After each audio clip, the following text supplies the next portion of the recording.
Welcome, dear friends, to Scriptural Whispers, a place for peace, reflection, and timeless wisdom. Thank you for subscribing and joining our journey. May these whispers guide and inspire you.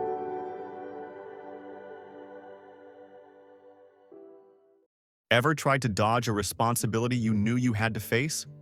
Jonah did just that, and it led to one of the wildest adventures in the Bible. Let's see what happens when you try to outrun God. Our story begins with Jonah, a prophet chosen by God to deliver his messages. God tells Jonah, "Go to Nineveh, that massive, sinful city, and warn them to turn from their wicked ways." But Jonah, he's not on board. Nineveh was the capital of Assyria, Israel's enemy, and Jonah didn't want them to be saved. So he does the opposite. He runs. Jonah heads to Joppa, buys a ticket and boards a ship to Tarshish, trying to sail as far from God's plan as possible. But you can't outrun God. While Jonah's on the ship, God sends a huge storm. The waves are crashing, the sailors are panicking, and they're tossing cargo overboard to save the ship. Meanwhile, Jonah's asleep below deck. The sailors wake him, saying, "Pray to your God."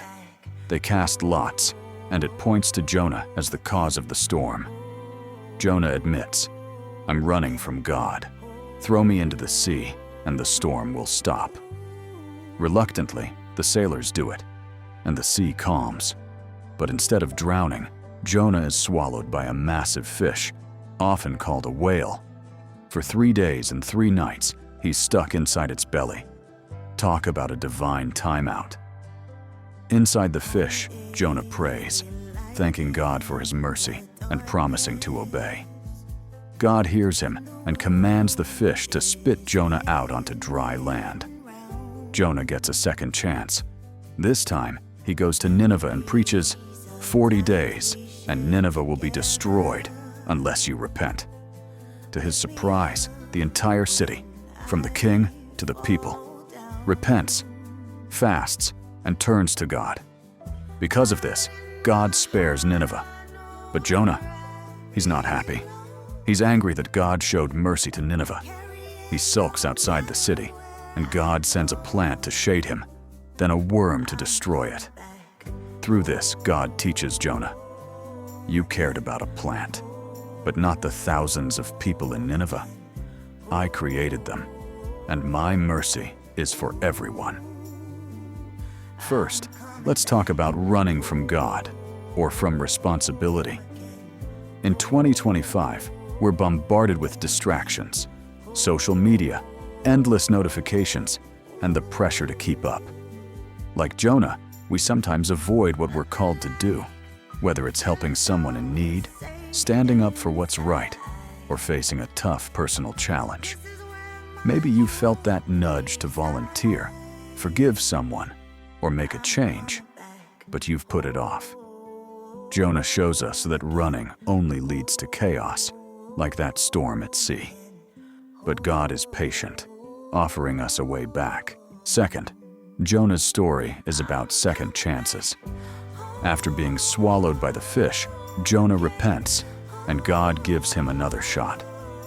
Today, we live in a cancel culture world where one mistake can feel like the end. But God's mercy is bigger than our failures. Whether you've messed up at work, in a relationship, or in your personal goals, Jonah reminds us that it's never too late to turn back and try again. Finally, Jonah's struggle with Nineveh's redemption challenges us to examine our own hearts. He didn't want God to forgive his enemies. In our polarized times, think political divides, online arguments, or even personal grudges. It's easy to wish ill on those we disagree with. But God's mercy extends to everyone. In 2025, with global conflicts and social tensions making headlines, Jonah's story pushes us to pray for peace, show kindness, and trust God's bigger plan, even when we don't understand it. We hope today's story offered you a moment of reflection and hope. The wisdom found in these revered texts continues to inspire us. If this message resonated with you, hit like to share the light, send it to someone who needs hope, and subscribe for future Bible tales and insights. Join us in exploring the good book.